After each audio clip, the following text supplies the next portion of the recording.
This is an Am I the Asshole? Now, this is actually WIBTA. Would I be the asshole? And it says, I'm gonna just get right That's into so. it. This is like a if I did this, No, the not thing I already did happened. it. Oh, yeah. So the question is if I do this thing, but the main event has already happened. All right, let's do it. Would I be the asshole for suing my friend when she didn't come to my wedding? I, 25-year-old female, recently got married to my 25-year-old male husband in Bali, Indonesia in January. It was a destination wedding, but my parents and his parents paid for their own plane tickets and hotel, but we paid for our friends' plane tickets and hotel stays. Each plane But ticket that was was a about mistake. two each plane ticket was about $2,000 US and hotel was maybe about $150 to $300 for a week. My friend Gemma brought along her newlywed husband John, but paid for his plane ticket. The problem is that Gemma and John did not show up to my wedding. Gemma took the free plane ticket to Bali and the hotel room, and when I asked her why she didn't show up, she said that since they couldn't afford their own honeymoon, that this was a perfect opportunity and that Jim decided that he didn't feel like going. I think she forgot. Yo, I think she forgot that she called him John and then she started calling him Jim. yo, Jim is that's probably his real diabolical. name. Huh? Probably. I said probably, but that's diabolical. Yeah. I was really hurt by this since Gemma and I have been friends for over 10 years. Would I be the asshole if I took her to small claims court for the money I spent on the plane ticket and hotel? She also posted an update. It says, update, I messaged Gemma per multiple comments advising me to invoice her for the plane ticket and hotel room, but I did something a little better. I wanted to get proof, so if I had to go to court, it would be easier to win. I messaged her this. Hey, sorry for being so distant, but I just wanted to talk to you about Bali. I'm hurt that you didn't show up to the ceremony. I pulled a lot of strings to ensure that you could come, and then you didn't show up. Did you think I paid for the trip just so you could honeymoon with John? She replied, I've missed you a lot and I know the trip was for your wedding, but John didn't want to go because he felt like your wedding ruined the illusion of the trip being our honeymoon and that you'd understand.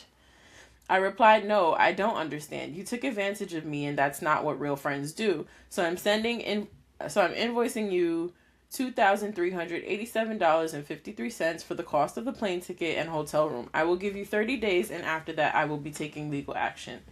I received no response, but she's been posting subliminal quotes on Instagram that are along the lines of entitled friends and having snakes in your life. Thank you for all your verdicts and help. Oh, there's another update. Update number 2. I didn't think this could get worse, but here we are. I didn't respond to any of the subliminal messages she posted about me on social media, and I've been very quiet while I've been getting my ducks in a row for the litigation. But this past Friday, she sent me a 3-page audit of financial and emotional contributions from 2015 to present. I wish I was effing joking. The audits. She itemized every dinner or lunch we've ever ate together. She estimated $18 per meal. Gas money for driving to and from hangouts. A birthday gift from 2017 that she now claims she went into debt for. Time spent emotionally supporting me after my dad passed. She said she took on the role of a grief counselor for me, even though I talked to her on the phone about it once for 30 minutes. One time she helped me move apartments. She wants to be paid for that labor. And emotional distress caused by me threatening litigation. Her grand total, $2,412.09, which is conveniently within $25 of what I invoiced her. She then told me that if we're really keeping score, that I actually owe her $24.56. I think I stared at the document for 10 minutes in silence, in shock from the audacity because this bitch is delusional. To clarify, I never asked her to cook for me. While I was in college, she did pay for lunches, but when I definitely returned the favor big time once I graduated. This is not well written. I bought her many gifts over the years. I've let her stay at my house several times when she and John argued, and I have also lended her a shoulder for her to cry on when she had difficult times in life. But apparently, being a friend is now billable. I decided to give the message a thumbs down because if I respond, I will be extremely disrespectful with the anger I am facing. I cannot wait for these 30 days to be over because I will be suing the F out of her. Okay. No, you're not an asshole. Your friend is. who probably was never really your friend. All right. This is actually kind of crazy. Yeah. If you didn't want to go on her wedding trip, you could have just declined attending. You could have declined the ticket, you could have declined the hotel stay, and you could have just not been a part of it and planned your own trip or whatever it is.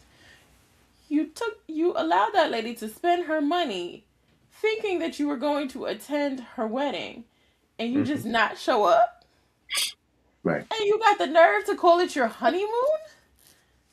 You weren't being gifted. That's the thing that blows me. You weren't being gifted a trip, and then I came to you afterwards and said, actually, this I'm gonna get married on this trip, so you should attend the wedding. No, you. This was purchased for you to attend the wedding. Right. You got on the plane, you went and stayed in that hotel. I don't know what's going on with my ring light. Now it's Gemma now. Right. It's not Marvel anymore. It's like it's getting too hot or something. I don't know. It's never done that before. Anyway, let's wrap it up. Go ahead. This is just Gemma's a wild to piece of me. shit.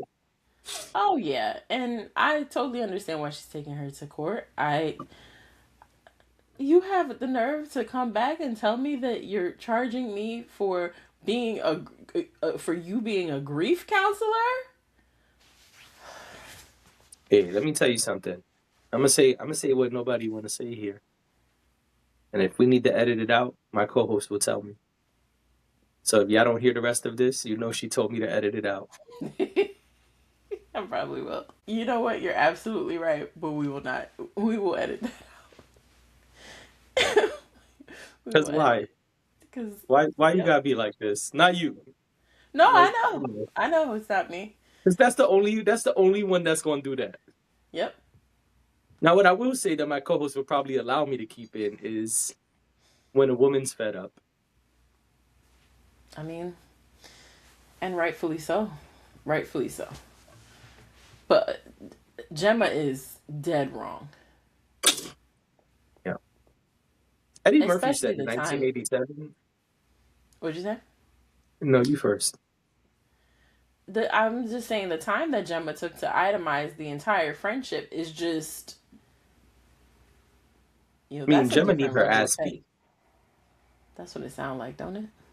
Sound like she need to square up. Yep. I mean, Needs to see some fisticuffs. Well, I was gonna say is Eddie Murphy in 1987, and hopefully my light doesn't turn off before I finish saying this. Eddie Murphy said in 1987 that American women really love love and romance and all that stuff, and it would help if they weren't so business savvy and vindictive. And I think that applies here. Although this is not about love, it would help if they were not so business savvy and vindictive. Okay. I hear you. Shout out to Eddie Murphy. That's 2 days in a row we shout out Eddie Murphy. Yes, that is true. I hear you. I I hope that this person gets everything that they deserve from this, because some people are just rotten. No matter what you do, no matter how it goes, some people are just rotten. Gemma is one of those people. Yep. Gemma's the asshole. Facts.